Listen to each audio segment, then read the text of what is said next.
আসসালামু আলাইকুম, কেমন আছেন সবাই? আমি আলহামদুলিল্লাহ ভালো আছি। আবার একটা নতুন ভিডিও নিয়ে আপনাদের মাঝে হাজির হলাম।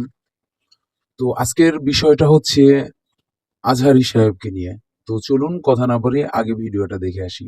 বিশ্বনবীর মেয়ের জামাতা আলী রাদিয়াল্লাহু তাআলা মদ খায়া নামাজে দাঁড়াইছে। মাগরিবের সালাতের ইমামতি করতে যে সূরাতুল কাফিরুন লা আ'বুদু মা তা'বুদুনের জায়গায় ভুলে মাতলামি করতে করতে পড়তে শুরু করছে আ'বুদু মা তা'বুদুন। লা বাদ দিয়ে দিছে।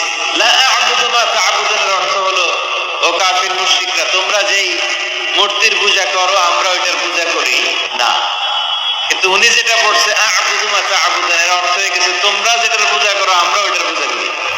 হযরত আলী নাকি মদ খাইয়া মাতাল হয়ে মাগরিব নামাজ পড়াইছে। আরে হারামজাদা বক্তা, হযরত আলী মুসলমান হয়েছেন 12 বছর বয়সে।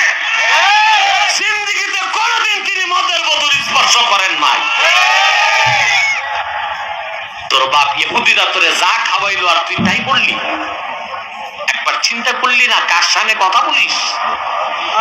হযরত আলী 12 বছর বয়সে মুসলমান হয়েছেন, আর ওনার জন্ম হয়েছে কাবার ভিতরে। এই জন্য পৃথিবীর ইতিহাসে একজন মহিলা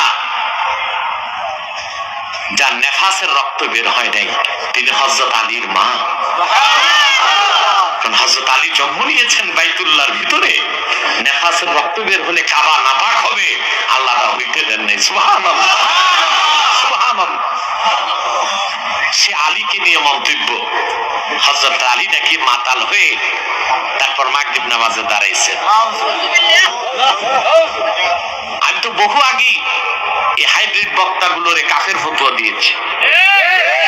আজহারী সাহেব, আপনি এই ধরনের কথা কিভাবে বলেন? এর কোনো দলিল আছে কিনা? আমাদের রাসূল করিম সাল্লাল্লাহু আলাইহি ওয়াসাল্লামের মেয়ের জামাই মা ফাতেমা, তার স্বামী মাওলা আলী, হযরত আলী কে নিয়ে যে বললেন যে সে মদ পান করে সে উল্টাপাল্টা সূরা পড়ে নামাজে বসছেন বা নামাজে দাঁড়াচ্ছেন। আপনার মতো এরকম ধরনের একজন বিশিষ্ট ব্যক্তি এই ধরনের বার্তা যদি ইসলাম এবং মুসলিম সমাজে আপনি প্রচার করেন, এটার কতটুকু সত্যতা এবং কতটুকু দলিল আছে, সেই দলিল দেখিয়ে কথা বলেন। আমাদের সমাজে কি ছড়াতে চাচ্ছেন?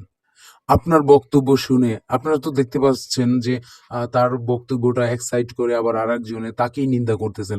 আপনারা একেকজন বক্তা যদি একেকজন বক্তাকে এরকমভাবে ছোট করেন, অপমান করেন, তাহলে আমরা যারা আছি দর্শকের সারিতে বা আমরা যারা আছি, যে আমরা হয়তোবা আপনাদের মতো অতটা ইসলাম ধর্ম নিয়ে বা এত আপনাদের মতো স্টাডি করতে পারিনি। কিন্তু তারপরও আমরা আমাদের নবী, আমাদের আল্লাহ, রাসূল সবাইকে মানি। তো ভালো থাকবেন, সুস্থ থাকবেন। আল্লাহ হাফেজ।